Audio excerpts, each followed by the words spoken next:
by the Crown. They didn't want to live in a society where they were not free. And that's why they did what they did. And I don't want to live in a society where I'm not free. The prime law will allow me as a human being to be free to create value. And that's what I was meant to do. And that's what we're all meant to do, is to be value creators, not plod along in our lives day by day, which I've been doing for a long time. And most of us have.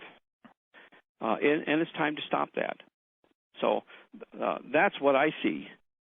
That's my motivation, is to be not just a producer, because all my life I've been told that's what I have to be. You got to be a good producer. You got to be a good husband. You got to produce for your family. You got to maintain, and that's not real motivating, let alone satisfying. And since I've been a part of the Neothink Society and a part of the 12 Visions National Committee, I have experienced real value creation, and it's a lot of fun. And I'm not going to give it up. And we're going to create something that the world will stand in awe as they see it happen. And I truly believe that. So this is just beginning to get started. I'm happy to be here. I'm privileged to be a part of this and part of the National Committee. And this, like I said, this is just getting exciting. What we're going to do is going to knock their socks off. For our listeners, it's very important to realize that the members of the 12 Visions Party, you've got a mixed group of men and women who are coordinating from various aspects. We're very much integrated. We're involved with various areas. We do the clubhouses. We're involved with our A-teams, which are the businesses, and we'll get more into that in the upcoming weeks. We're involved with the 12 Visions Party, so we understand many aspects. And so that global mentality goes across the board for all of us. So you've got people like Tom, people like myself, people like Bill Hunsicker, Michael. We all have various activities so that we get a full spectrum of what's happening. We understand that whole puzzle piece. And that's very important for us to move the 12 Visions Party forward. We can't be in that fully specialized. We have to know the whole spectrum. So thank you very much, Tom, for giving us your input.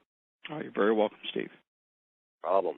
Okay, another gentleman from Pennsylvania who is giving a lot of value, has been on many of the national calls, and is really doing, I consider, a great connection for our clubhouses with the 12 Visions Party, and that's Mr. Larry Wert. Larry, would you like to step up? Yes, Steve. Hello, Steve. Hello, Michael. Hello. Good evening. Larry, tell us a little bit about your journey. Thank you, Steve. Yes, my name is Larry Wert from Pennsylvania, and I am the Vice Treasurer of the National Committee. I'm also the Chair for the 12 Visions Party in Pennsylvania, and I'm a co-chair for the Northeast region of the TVP. I'm also an active member of the Central PA 18, which Tom Cary talked about, and the Clubhouse. And like the other people on the call here, I got a letter in 2006 stating, I was special and I had some talents, and that spoke to me. And I got my first heirloom shortly after that. And I struggled with the prime literature. I was looking for a step-by-step manual, someone to tell me how to live my life. And after the first couple of pages, I found out, wow, the tools and the techniques are here, but I have to do the work. And I struggled with that. But I kept reading the books. And it was about a year later that I realized I was still reading these books. And previously in my life, when I had a book similar to that, I would read a little bit and it got put on the shelf and just stayed there. But something was very different with this literature. And as far as with the TVP, I always known that there was something wrong with our form of government, the way politics worked. From the last couple of years of high school, and I knew definitely something was wrong when I had my first voting experience, which while I was in boot camp in the Marine Corps. And you want to talk about getting baptism by fire for voting, well, that's the way to do it. But then in the first book, I read something called the Prime Law.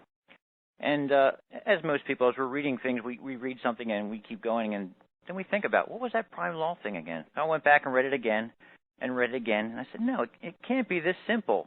because I'd always known something was wrong, but like everyone else, I didn't know what I could do to change it. And then, I found the prime law, and it made perfect sense. So with the prime law, the reason I'm motivated to be in the 12 Visions Party is because of the prime law. And another thing we have is called the protection-only budget. Just imagine if the government's budget was only geared for protection. Imagine how much, your taxes would drop. So those two things are very important, and it's because of those two things that we're going to bring about the 12 Visions world, which you'll hear more about later. So on a more personal level, I basically found the love of my life, and that's Vision 7.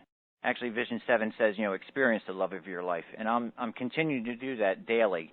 And part of that vision is just imagine if the romance ensued and the flames of those passionate first weeks when you were first dating. Just imagine if that kept burning day after day, month after month, year after year, never waned, just kept going and going and going. That's what I want to experience. And I want to experience that vision for as long as humanly possible. And that's Vision 4, slow down aging.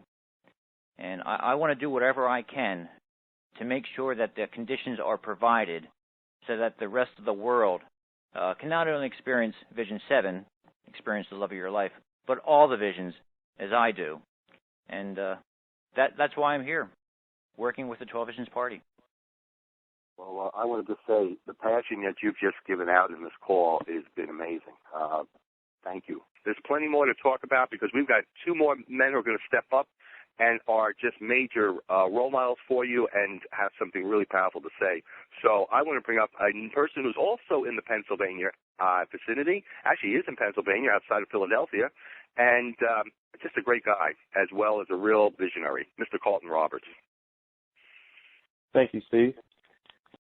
For me, as far as my personal journey, I guess it started back in 2007, and it's kind of weird. At the same time, I'm to the point of being so frustrated with different jobs and businesses not going well, or should I say network marketing businesses, because I didn't really have a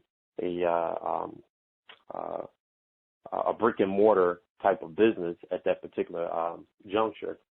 But I just really wanted to work for myself. And I had a lot of failed things that were happening. And I received a letter.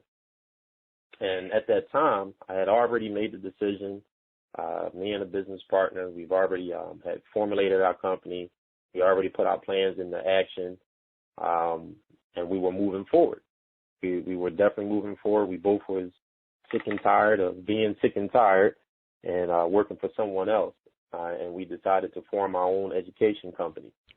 And then along comes this letter, and I'm reading it, and I'm looking at it, and I'm saying to myself, this just doesn't look real. And, it doesn't, this looks like something junk. I need to just throw it away. But then for whatever strange reason, I was so intrigued to continue on reading. And something inside of me, the childlike ofness of myself was really drawn to the letter. And I read, and I said, okay, I'm going to order the book, and if it's garbage, then I'll be done with it, and that will be the end of it. I got the book, and of course the same thing happened. I'm opening it up, and I'm like, wow, this is huge. This is over 1,100 pages. How am I going to read through this thing? But as you get into it, and I'm sure many of you can attest to the same thing, you're so inspired, you're so invigorated, you're so much enjoying what you're seeing and what you're reading that you just keep on going. I remember nights, where it's after midnight and I'm still reading. I'm like, okay, I got to finish this part first, and then I'll go to bed, and then I'll get up the next morning and do what I have to do. And that continued on for each one of those heirloom books. And as far as me getting into the 12 Visions Party, there was an A-team coordinator that actually really prompted me in regards to looking at the whole 12 Visions Party.